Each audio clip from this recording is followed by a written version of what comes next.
So at the very basic level, it takes some level of confidence to play music. Without doubt. I mean, certainly once you become an adult, you kind of have to step outside of that judgment zone that we often get in and say, oh, I'm not good enough to sing, I'm not good enough to play guitar, I'm not good enough to do this or that. And you really have to put that aside and say, I just need to try. Especially when you're getting started. Like I remember, kind of when you were first showing me a few chords, like I was tentative to even strum those. And I think that holds you back as a musician. Mm. It's like, so how do you kind of push beyond that, that self-doubt or, kind of barrier to kind of put yourself out there, like as you're getting started? And I know for me, like it was kind of a struggle at first to start playing in front of people. And then, I was slowly doing it. Like I played in front of my roommate in college, and then all of a sudden, I was playing with a friend. And then, like, even, it just, I guess, just builds from there. But I found confidence in just being comfortable playing with other musicians. People who were comfortable already, and then you being comfortable with them. So it's almost like tagging along for the ride. The confidence ride. So I don't know if you dealt with that growing up. Certainly when I was trying to sing in choral groups in high school, like I very much felt out of place, and that, if they would have asked me to do a solo, I would be like, no, I'm all set. Like I'm good back here with the group. Yeah. So I don't know, just kind of speak to how you kind of pushed through that, or did you even deal with that? Oh yeah, and I still deal with it to this day. I mean, I think it's honestly a matter of putting on the blindfold and taking the first step off of the cliff and not knowing how far it is.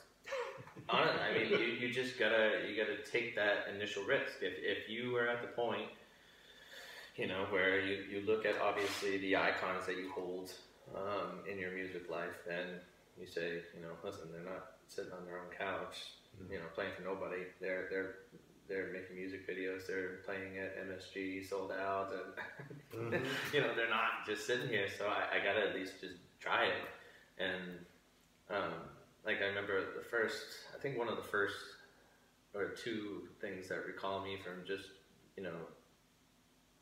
throwing myself out there was when we were in band in elementary school, and I had a trumpet solo that they asked me to play at one of the school events that we were having, and I didn't know why I was chosen, but I just did it. I mean, I remember shaking immensely, but I just remember kind of signaling out everybody that was in the audience in the little itty bitty gym of our elementary school. Were you up on stage by yourself? Yeah, well, it wasn't on stage. That was a cool thing. That was a good buffer, but I mean, I was off to the side on the same floor that everybody else was sitting on, so I wasn't up on stage with a big old spotlight or anything. But the band wasn't around you; you were just standing there by yourself. Yeah, and I mean, I just remember just staring at the music alone. I didn't dare to look at anybody. I didn't do anything, but I just did it. And then a few years later, when Mexico and Rumford merged to become Mountain Valley. I wrote a little speech about the merger and what I thought it was going to be doing, the positive outlook of it, or how it would benefit the community. And my speech was chosen so that I had to be on stage and present it at the high school auditorium. And the same thing there. I've never been so nervous in my life. And I tried to play the whole, public speaking forte of, looking up and reading and look up very quickly, just, making the head movements. But I think that initial jump, off of that, I very well could have said no. I could have bucked out and said, sorry, I don't want to do that. But I think it was just that initiator. I think some people have tried that. They've tried jumping off that cliff, and the reaction that they received has pushed them even further away from, trying it. But I think it's just a matter of dipping in. Because I remember too, learning a bunch of songs through high school and having some song ideas in mind. And then when I went off to college, sitting down at a party one time, and I thought I was just playing in front of a people off to the side. And then all of a sudden I knew like more and more people were gathering around and listening while somebody else was singing to the chord structures that I put. And I was like, what the heck is going on here? This is really cool. And I think that right there was the kickstart. It was everything I needed to say, this is going to be like where I want to go with this. I want to play for people. I want to play in front of everyone. So I think it's a risk. I think you need to jump out there and just try it. And I think you definitely need some reinforcement from crowds of people, like you said, in chorus. You know, having all of our, you know, sports buddies, whatever what choral group was called. I think it was all varsity singers, all athletes. All athletes, yeah. And doing that in college, I think having that camaraderie, you know, people that you trusted, people that you were around, and you know, doing it together with them with a backup group. It's more of a team situation where being in a band is, you know, to me the same kind of atmosphere. It's like you have all of these people supporting you, where if you happen to take a misstep, you're like, oh yeah, wait, okay, there's one. Like, let's get back on the beat, and you know, everybody supports you through it. Whereas if you're soloing, then it's a whole other animal that you're out there in front and kind of everybody's looking at you. But I think the biggest thing that I learned about confidence and self-doubt on the flip side is that you just have to be willing to fail. And you have to be willing to get back up. Because we all fail in many things in life. You just have to be willing to keep trying. And if you're okay making mistakes in front of people, then there's nothing you can't do. Whether it's public speaking or playing in a band or playing solo even. Like, you have to be willing to kind of take those missteps and say, oh, yeah, that wasn't so great, but let's bring it back and start over again and show that, you know, and all the work that you put in is really worth it. So it's like fall on your face, but at least make sure you can put your arms out first so you don't land straight on your nose. And it's a different variation of personalities too, with you know, everything else in life. You know, like I always been, I don't know what you want to call that, but you know, like Jim Carrey, for instance, he's an overactor. He doesn't mind going, you know, way beyond the line. And doing that in front of crowds of people. Maybe that's his buffer, like Robin Williams or something. But one-on-one, they might be fragile and you know, small, you know, eggshells, delicate eggshells. But in front of a large crowd of people, when they do their overacting stuff, you know, that's that's their defense mechanism. So that again, you know, I think I've always had that on my side, where I haven't been affected by, you know, people, because I think I had a really good upbringing with my family, and I had a large family, and I had a lot of cousins, and I had, you know, some very supportive parents and stuff like that, where, you know, it was, you know, somebody's opinion doesn't matter, you know, you're always, you know, who you are in your own eyes, and it was always, you know, people that were, you know, less fortunate, whether you know, always trying to get them to become part of the group. Whether it was people that nobody wanted to hang out with them and going over and sitting with them at the school lunch table or something like that. You know, I think I always had that background. I always had that core inside of me, which, you know, not a lot of people have it. And you look at some of the stories of, like, a lot of these great musicians, and they're virtuoso instrumentalists. And everybody's story is very similar. You know, I didn't have any friends growing up. And just played had music. my instrument. Yeah. It's like, I look back, I wish I had it, and I wish I don't at the same time. You know, but what was what do you think their initiator was? If they're buried alone with an instrument all by themselves, no friends, you know, what was their starter? But they're all like, you know, Zach Wilde playing 18 years old with Ozzy. Yeah, but for how many Zach Wildes there are, how many don't make it? Right. Because if that's all that you're into, like, what do you fall back on? Yeah. It's like, all right, so you failed in this one, you know, situation, whether you're playing a concert or whatever, or just in front of people, and you fail, and then all of a sudden you're just, like, crushing yourself because you don't have the self-confidence because of other avenues in your life. So I think you always kind of need that balance to say, yeah, I failed at music, but, you know, it was just one song. It was just one part. Like, we had how many other songs? And, you know, you kind of look at the positive side of things. And at least for me, when I'm playing in front of people, like the hardest part was at first was playing in front of people who were better musicians than I was. For people that didn't play music, it was easy. It's like, oh yeah, look what I know. I learned a blues pattern. Like great, like I can play it, and like people were impressed by that. But I knew if I showed a musician that, they're just like, oh yeah, well, of course, yeah, that's the 12-bar blues. But so I think I brought that when I started playing shows. I brought that on stage with me. Whereas if there was a good musician in the audience, I was always worried about what they were going to think and how they were going to kind of perceive me. And I really got beyond that by just playing with many different musicians and realizing that, you know, every guitar player is different. Every bass player is different. Like, if Victor Wooten's in the audience of my show, like, he's not going to play the same bass lines that I am. So what I play is going to be my interpretation of the song, and I should be proud of that because that's who I am as a musician. And I think you kind of just have to push beyond the ego of trying to be better than everybody, because ego doesn't really belong in music. And this is one of the things that I've learned from Victor, is that when you play music, pretty much everybody is on your side. Yeah, maybe there's one guy in the audience who's begging for you to trip over your cable and smash your face while you're on stage, but for the most part, people want you to succeed because they want to have a fun time. It's not like you're playing, for Manchester United, and the other team that you're playing against, all of their fans are rooting against you. Like, music is very different from sports in that way, in that, it's kind of like everybody's on the same team. It's like, I don't have to pour beer over the guy next to me because he's cheering on a bass solo when I prefer guitar.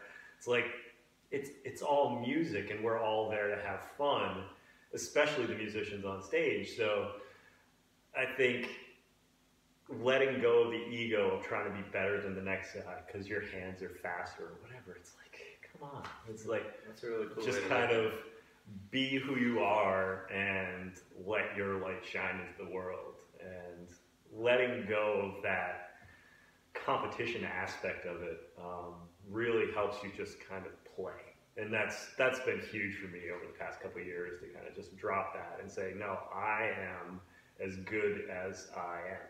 And I'm that way because of the practice that I put in and the years that I've played.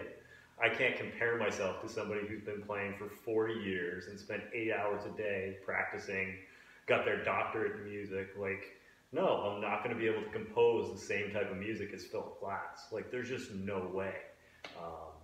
So I think it goes back to that individual nature. It's like, drop the ego. You are who you are. Express what you have inside with what you want to say. And you need to be a witness to that through exposure.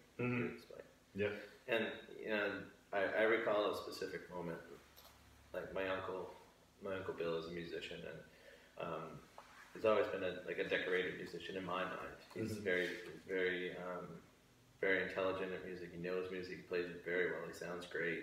And ever since I was little, I think I knew he was a musician before I knew he was my uncle. I mean, it's just he's always been held at that level for me.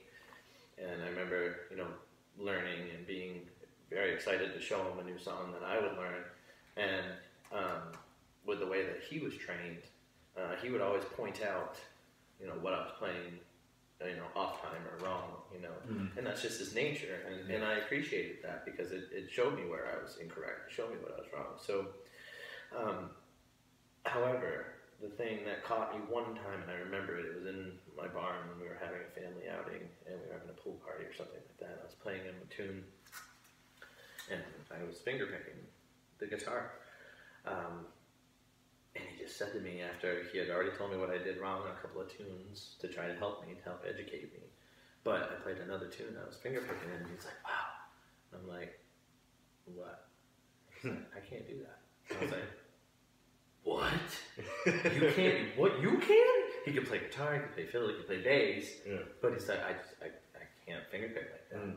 And right there was that moment, like you said, you're never gonna play like anybody else. Like I had something for me that was something like one of the most idolized musicians at that time for myself couldn't do. And that was like, I think that was a ginormous moment for me. Yeah, that's huge. And just the ego, like you said. I think that cracked away a bunch of the shell, like all my ego stuff. I'm like, you know what, I do have something going for me, you know. Yeah. And then it's just really awkward how when you're pushing forward with your confidence, like it always goes in huge bursts for me. You know, like I don't take like minimal steps. Like I usually get caught up and I keep hitting my head against the wall. When should I play, you know, with, you know, a band in front of people? Should I play, you know, a duet in front of people? And then all of a sudden I just do it. I put the blindfold on, I try it, and I feed off the reactions and stuff like that. And then all of a sudden I'm like, heck yeah, let's go play this place and that place. And then, yeah, you know, it comes in these huge waves. And, you know, I feed off of that. And similar to songwriting too, my confidence in my songwriting, you know, I'll write a really good song, and I'll wait to see people's reactions on it, and then I'll just write a ton of songs in this huge wave, and then all of a sudden I'll have this cloud of space where I can't even remember anything. I can't. Everything I play sounds like crap, and everything, because I want it to be just as good and get a similar reaction as that awesome song. Yeah.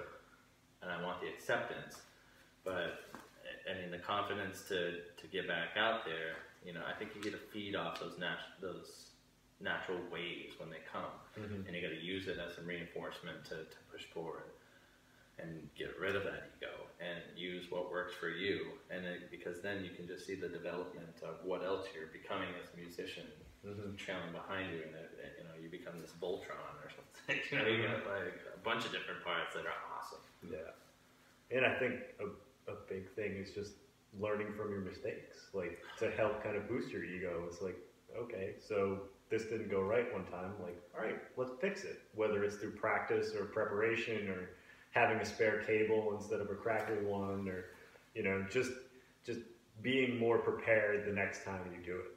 So even if it does happen, you know how to handle it.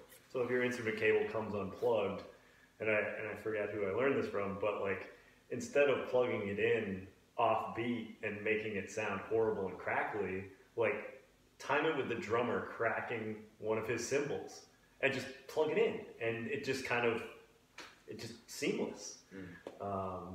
So I think as you develop as a musician, you learn tricks to kind of just keep pushing you forward. And it gives you more confidence, you know? Like I think every show I play makes me a little more confident to go out there and do it again. Like, have I played MSG? No, but I think if I work my way up to that, like, I'll be fine. Because I've taken all those steps along the way. Like, I can't imagine what it's like as a pop star, like, I think it was Justin Bieber's story, who was just doing YouTube videos, and then all of a sudden he is playing stadiums. It's like, how do you adjust to that progression? Yeah. And, you know, he's obviously done it and kind of gone through a broken road and doing crazy things once he got there, but like, how do you develop that much confidence that quickly? And maybe it's just people investing so much time in you, telling you how good your music is. Like, yeah, okay, it is good. I think it's good. I've been doing it for a while, but like, now it's time to share it with people. Yeah, if I'm a 10-year-old and somebody says, hey, I found you. I live in Atlanta. I came all the way up to Canada because I found you on the internet, and I want to introduce you to this guy named Usher. Yeah. Because he thinks you're the bomb.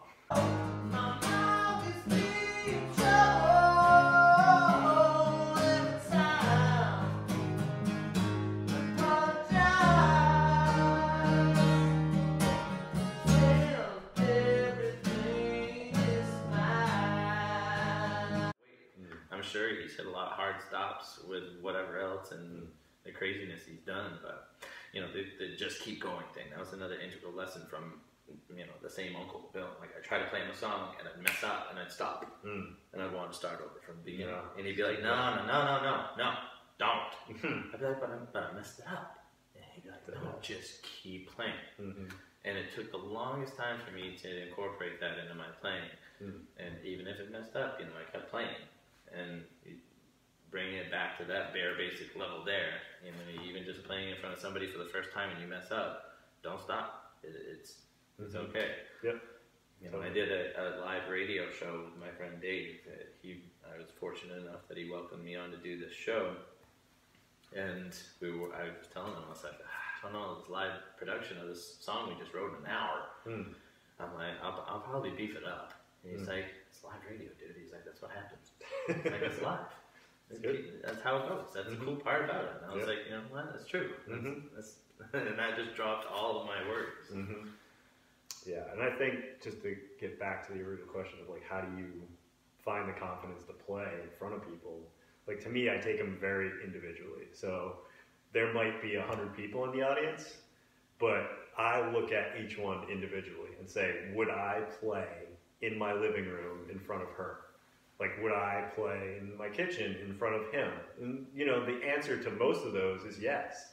I haven't really found a situation where I'm like, oh, no, like, I would never play in front of him. It's like, no, individually I have to play in front of all of these people. So why not play in front of them all together as a collective group? And to me, that makes it much more personal in that I'm playing songs for individual people, but yeah, they're all kind of hearing them together. And it kind of drops the pressure to say, oh, there's 100 people watching me, there's 200 eyes that are just staring at me. It's like, yeah, but really it's just a bunch of individual people. Like, yeah, they are a collective group as an audience, but yeah, it's just one person. And would I play in front of that one person? Yeah, I would. And that to me gives me the right mindset to just play a little more. So when I play in front of, you know, I don't know, whether it's a girlfriend or my parents or whoever, like, I'm not going to be intimidated because they're just my girlfriend or my parents. Like, that's easy.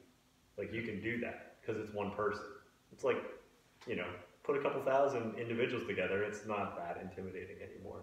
It's like you're just playing the music that you've already performed and rehearsed and gotten ready for the show. Why not play it now? Like, and kind of letting go of the, oh my God, it's me on stage in front of all of these people. Like, just kind of dropping that. That's a really cool way to attack it too. Yeah, I know for the longest time I had an issue with playing for family members more so than complete utter strangers. And I don't know what that stemmed from or what it was all about, but I think it was just, you know, getting the follow-up feedback from family members, and then trying to decipher in my mind, you know, if it was legit or not, or if it was just, you know, a pat on the back. Like, hey, you did great, yeah. You know, and you know, in all actuality, they were genuine as could be. But in my mind, I was like, they're just saying that because I'm their nephew or I'm their son or, you know. And so then when I got in front of random strangers, I'm like, I'm not going to see those people again. I don't even care. I'm just going to play my butt off. And, you know, I think that was a good, you know, fuel for me to keep going forward. And, I mean, I eventually overcame that, but I do have to say playing a song I wrote for my wife at my wedding in front of everybody that knew me. And everybody that was the most nervous I've ever been, like ever. And I mean, she was right there by my side. All I had to do was look at her, but I was so shaky and nervous. And it's a little different scene, you know. I mean, different than playing that song in front of an audience, and you know, it's supposedly a magical moment for you. Like, I don't know what it felt like to play a song. Yeah, honestly, it felt like I had the blindfold on and I was falling down this cliff. Just exactly like we're talking. Just jump and see how far it is. No, I was there, and you soared with it, so I think it came out all right. Thank you. But yeah, I think confidence is something that you need as a musician. I'm dealing with a little bit and like trying to sing more, and kind of taking myself out of my comfort zone. And I think you have to be willing to do that to get better. You got to put yourself out there in some way, even if it's small increments, like, you know, playing in front of friends in your living room and then, you know, getting a little bit bigger and a little bit bigger. Like, you have to be willing to push beyond your comfort zone.